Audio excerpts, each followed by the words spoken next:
कैसे हैं आप लोग? तो मैं हूँ आपका फ्री यूट्यूबर चाचा शकील 69।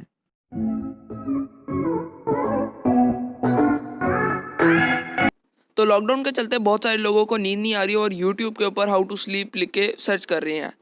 तो इसलिए मैं आपके लिए लेके आया हूँ स्टोरी। रुको जरा, सबर करो। ये स्टोरी एंजल प्रिया वाली नहीं होने वाली, बल्कि ये मेरी जिंदगी की हकीकी कहानी है। चलिए शुरू करते हैं। एक दफा का जिक्र है।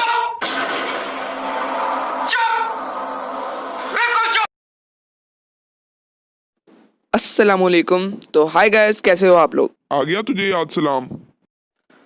तो गाइस ये ना पिछले साल की बात थी, जब मैं और छोटा हुआ करता था।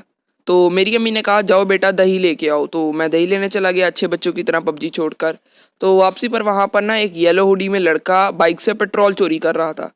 तो मैंने येलो कलर की हुडी पहनी हुई थी। तो वहाँ के जो अंकल थे ना, वो सीसीटीवी फुटेज देख के आए।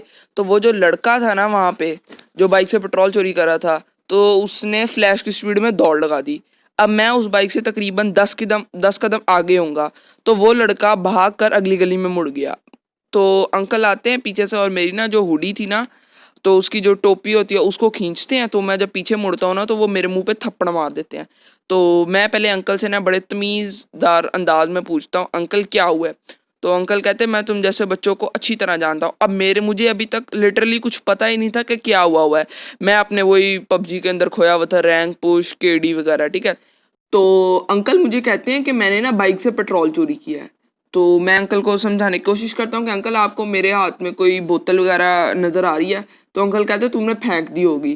तो मैं कहता हूँ अंकल मैंने कुछ नहीं किया, मुझे छोड़ दो। तो अब इतनी देर में ना अंकल अपने तीनों बेटों को बुला लेते हैं। अब वो आके मेरे से बदतमीजी शुरू कर देते हैं, जैसे कि मैं उनका ना नॉक करूँ। तो उनका जो सबसे छोटे वाला बेटा होता है ना, जो उनका सबसे लाडला बेटा होता है, वो ना मुझे पीछे से टांग मारता है। तो अब ना मेरे अंदर का जो लाहौरी बॉय था ना, वो जाग चुका था। और आप लोग जानते हो लाहौरी बॉय कैसा होता है। तो मैं उस लड़के को पीछे मुंह करके वापस थप्पड़ मार देता हूँ, ठीक है। अब वो लड़का मेरे से 2-3 साल बड़ा होगा और उसकी आंखों से आंसू शुरू हो गए। तो अंकल मुझे फिर थप्पड़ मारते हैं। तो मैं वापस उस लड़के को दोबारा थप्पड़ मारता हूँ। अब वो जो लड़का था ना, ही लिटरली स्टार्ट कर, वो रोना शुरू हो गया था। अब इतनी देर में अंकल डॉल्फिन को कॉल कर देते हैं और डॉल्फिन को फ़ोन पर झूठी सच्ची पहले ही लगा देते हैं। तो डॉल्फिन आती है और मुझे ना हथकड़ी लगा देती है, पता नहीं जैसे मैंने ना इंस्टा पे उनकी कोई पिक्चर नहीं लाइक की। तो मैं अंकल आपको ख्वाब तो आया नहीं होगा कि आपकी बाइक से किसने पेट्रोल चोरी किया है? आपने देखा कैसे कि बाइक से पेट्रोल चोरी हो रहा है?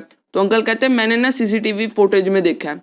मैं डॉल्फिन वालों को ना कन्विंस करने का ट्राई करता हूँ कि आप लोग सीसीटीवी फुटेज चेक कर लें। अगर फुटेज के अंदर मैं हुआ ना, तो आप मुझे यहीं पे गाड़ दीजिएगा, ठीक है। सारे मोहल्ले वाले वहाँ पे इकट्ठे हो जाते हैं, तमाशा देख रहे हैं। तो फुटेज के अंदर जो लड़का था ना, वो मुझसे काफ़ी बड़ा था और उसकी दाढ़ी वगैरह, उस लड़के की ना दाढ़ी वगैरह आ चुकी थी और उसके बाल काफ़ी छोटे थे और मेरे बाल उस टाइम पे काफ़ी ज़्यादा लंबे थे। और उस लड़के ने ऐनक भी नहीं लगाई हुई थी, जबकि जो मेरे दोस्त वगैरह जो मुझे जानते हैं उन्हें पता है कि मुझे ऐनक थी। अब इतनी देर में हमारे मोहल्ले में से जो मतलब शैतानी आंटी होती है ना, वो मेरे घर जाके शिकायत लगा चुकी होती है। वो जाके मेरे पापा वगैरह को बताती है कि आपका बेटे को डॉल्फिन ने इस तरह मतलब हथकड़ी लगाई हुई है मुजरिम की तरह। तो मेरे पापा भी टेंशन में मतलब कि उधर तक आ जाते हैं और घर में मेरे पापा साथ मेरे जाते हैं फुटेज देखने। अब फुटेज देख के जो भी सीन मतलब कि उन्हें समझ आता है कि मतलब मैंने कुछ नहीं किया हुआ।